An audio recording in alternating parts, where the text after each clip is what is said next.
नमस्कार दोस्तों। ज्ञान एक शक्ति है, मैं आपका स्वागत है। क्या आपने कभी आधी रात को अचानक जागकर यह महसूस किया है कि कमरे में कोई है? क्या कभी किसी अपने की याद में आंखें भर आईं और लगा कि वो यहीं कहीं आपके पास हैं, आपको देख रहे हैं? मृत्यु जीवन का सबसे बड़ा सत्य और शायद सबसे बड़ा रहस्य भी। हम सब ने कभी न कभी किसी अपने को खोया है। उनके जाने के बाद जो एक खालीपन रह जाता है, वो अक्सर एक सवाल को जन्म देता है। क्या वो चले गए या यहीं हैं? क्या वो हमें देखते हैं? क्या मृत्यु के बाद आत्मा वापस अपने घर, अपने परिवार को देखने आती है? ये एक ऐसा सवाल है जो सदियों से इंसान के मन को कुरेदता रहा है। ये सिर्फ एक सवाल नहीं, बल्कि उम्मीद, डर, प्यार और बिछोह की मिलीजुली भावना है।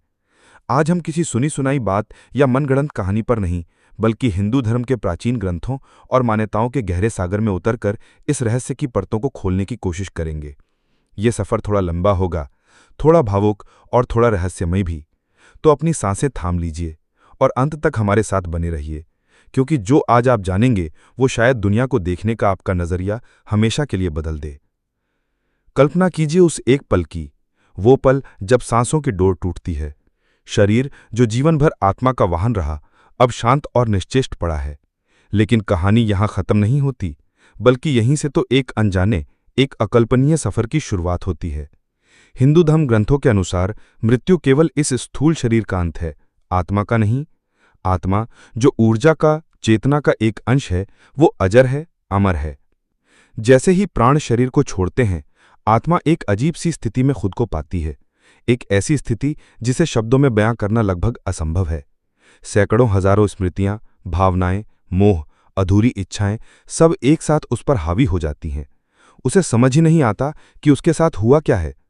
वो अपने ही शांत पड़े शरीर को देखती है, अपने रोते बिलखते परिवार को देखती है। वो सबसे बात करने की कोशिश करती है, उन्हें छूने की, उन्हें यह बताने की कि मैं यहीं हूं, मैं कहीं नहीं गया। लेकिन उसकी आवाज किसी तक नहीं पहुंचती। उसकी उपस्थिति को कोई महसूस नहीं कर पाता। ये उसके जीवन की सबसे बड़ी बेबसी होती है। सोचिए उस आत्मा की पीड़ा को।